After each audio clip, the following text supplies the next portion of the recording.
Welcome back to Les Schwab Tire Center's Outdoor GPS. It's time for Owin's Field Report, sponsored by Les Schwab Tire Centers. Now this week for me, I got out one day. Unfortunately, I don't get to go fishing as much as I nearly would like to, right? There's a lot of reasons for that. I did make it out one day though on the Willamette, and I made a complete change, right? Up until now, like a lot of folks, I spend my time in the Oregon City area. I was back trolling a number of different things, sitting on the anchor at different times based on what the water was doing. Completely changed gears and went to 360s. Spinners and coon shrimp. There were some folks that were having success with it. I was unfortunately unable to get one into the boat. At least I was able to get bit, I guess. But overall, the report this week on the Willamette has been very consistent, that it seems like the lower in the system you are, you're a little bit more, your odds are a little bit better. Is it great fishing? No. As you go further upriver, it almost seems like they disappear. That Sowood area, the middle of downtown, depending on who you talk to, the dead zone, or I shouldn't even say that, the drunk troll, how about that, has been productive, but still yet, things aren't great. I've just went through my phone, looking at some photos, trying to kind of correlate with how they made their decision to open up the Columbia last year after the closure. And you can really see things change that first week of May, right? So we can only kind of hope that that's what's going to happen. In a little bit, we're going to talk with Jeff, find out what this rain's really going to do. And this rain is nothing but good for us. It helps keep the temperatures down on the rivers, doesn't matter, and the lakes for trout fishing as well. This is all good stuff. Hopefully, it continues for a little bit and buys us a little extra time. Maybe that's the best way to put it. But let's take a quick look at fish counts. Things have changed a little bit. Not necessarily fantastic, but you can definitely see the Willamette. Last week, it was just double digits, low digits too, by the way. And when they are counting, which it is, they count these things by hand, believe it or not, everyone, by video. They don't do it live, so it is more difficult than the Columbia at Bonneville. But to see the numbers start to ramp up, that's a darn good thing.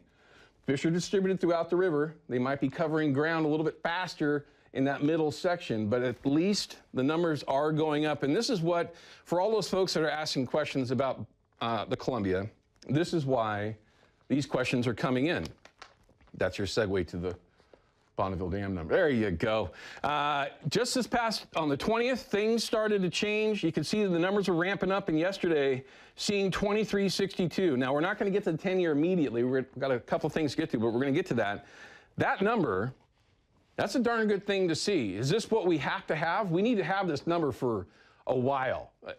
2 weeks, hopefully, with numbers like this, as they increase, that might help us get back out there. I'm not trying to throw any rumors out there or any, that things are going to happen for us, right? But things are looking good.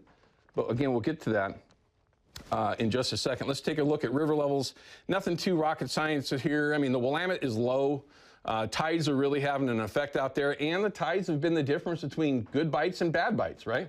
It's been pretty consistent at the tide changes that there's some sort of a bite, again, throughout the whole system. It's just kind of, it's just a weird year, everyone.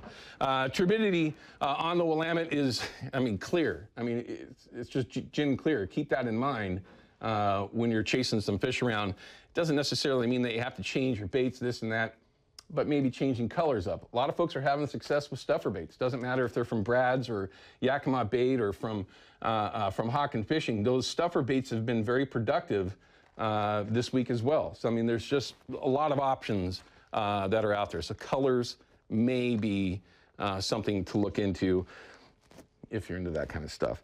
All right, let's take a look at the turbidity for the Willamette, or excuse me, or the Columbia. Nothing to really be concerned with here. Of course, you can see that things did change as far as that turbidity. But here's your 10-year average, right? Now, this is this year, the red line. Blue line is last year. Black line is the 10-year average. Yes, we did get an extension last year. They did open it back up in May. And we're a little bit ahead of schedule. Not tremendously ahead of schedule, but if we can somehow just keep those numbers on the uptick and keep it consistent for a week or two, hopefully we can get lucky and get back out there. We talked with Bill Monroe Jr. here just a week or two ago, and he was not optimistic at all about getting back out there. But the numbers are the numbers, and hopefully, you know, it's a good sign. We'll see how things go. My bell is just calling my name. I want to hear a bell ringer. If you know, you know, right? If you know, you know. Scout Poos Derby Today is the last day to register for that. This is a ton of fun for folks that get a chance to participate in it. So if you want to get in on that Scappoose Derby, either one of you guys fishing that?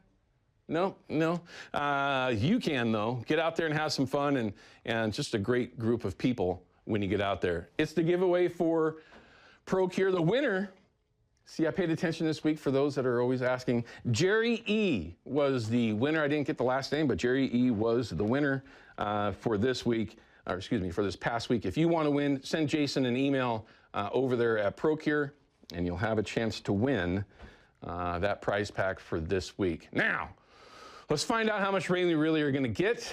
And we already know that rain this time of year is an advantage for all of us that are paying attention to our rivers, right? We want to keep the temperatures down. Hopefully that'll help the fish migrate through, or at least give them the reason to do so, and maybe even get them to slow down where we can target them. But Jeff's going to let us know how much rain we can expect going forward. Jeff, how you doing, man? It's good to see you. I'm doing great. How you doing? I'm good, man. I wish I was fishing, but I got to be here giving out the info that everybody else needs. You know, Owen, I think there's going to be a combination of cooler temperatures on the rivers because of the rain and the cloudier skies, but also some snow melt. We're going to be picking up more snow in the foothills with the lowering snow level between Sunday night and Monday morning. So we'll have to wait and see how that contributes to better fishing, perhaps, in our local rivers. But yeah, rain is spreading across western Oregon and southwest Washington. We were watching that this morning on Good Day Oregon. We'll probably deal with about 4 to 5 hours of steady rain in our western valleys before we transition to scattered showers and areas of drizzle. And I think we'll just have a few showers around on Sunday. But Sunday night into Monday morning, a short wave will bring a shot of rain, and that will help to lower the snow levels below the Cascade Passes, perhaps as low as 2,500 feet. And then we have another round of precipitation coming in on Tuesday that's just going to keep pushing the snow into the Cascades and even out into the Blue and Wallowa Mountains. So we're not going to see a lot of rain today, but if we look at the next few days, we're probably going to end up with about a ½ inch to an inch of rain in our western valleys and out along the coast. But the greatest precipitation is actually going to occur probably in the northern Oregon Cascades, where we could see 2 inches or more of precipitation. And above 5,000 feet, that's going to fall all in the form of snow. This is a look at the snow forecast for the next few days. And considering the lowering snow level by Sunday night and Monday morning, you know, over the next few days, we may wind up with 8 to 12 inches of snow around Government Camp and perhaps 2 feet or more of snow in the higher elevations. We might even see about a foot of snow out there at Santiam Pass. So again, the snow level may drop as low as 2,500 feet. That's going to bring some snow back into the foothills of the Cascades between Sunday night and Monday morning. Expect unsettled weather over the next 4 days with highs in the mid to upper 50s. We do have a warmer and drier stretch coming about Wednesday to Saturday, I'm thinking, with highs between the 60s and low 70s. I think it'll be short-lived. Sometime next weekend, we'll probably see a return to rain and some high elevation snow. Owen? Well, that is good news for all of us, and hopefully for you too, Jeff, because I love to bring fishing and share the wealth with everybody around here if I can, and Jeff loves it. So hopefully that just means I might be able to get an extra one to share with you, Jeff. My fingers are always crossed for that, Owen. I don't want to jinx myself, but hopefully I can get lucky. Jeff, thank you. As always, it's great to see you. All right, real quickly, I've got some time here. Let's take Phil from Canby. He's got a tip about filleting fish. Phil, what's going on? Yeah, it just meant let me turn the TV off. As a fellow Quaker, I couldn't help myself. I had to call you. Okay. Yeah, last week you and the guy from the knife company showed us how to sharpen our knives. This is a tip that I got from an old meat cutter years ago. If you're going to use a steel, the steel will bend the edge of the knife one way or the other. It depends on where the last stroke on the steel. Mm-hmm. Let's say you're going to bone out your carcass and you're coming to the right side of the bone. You know what they say, the closer to the bone, the sweeter the meat. So you, on the steel sticking up, you would do it on the right side so that the edge will bend to the right. That will prevent you from, or go a long way to prevent you from digging into the bone as you put the knife down through the meat. Interesting. And that's an old, you talk to an old meat cutter, and that's what they do. That's why they use the steel to bend the edge one way or the other, depending on which side of the bone they're going to be cutting the meat. That's interesting that you say that, because I actually caught one of the guys that is way better at it than I am. Each time that they would go from one side to the other, this was actually on an elk everyone years ago, he'd put another edge on that knife. And I didn't understand at the time, but it makes more sense now. Phil, great bit of advice, sir. We appreciate that.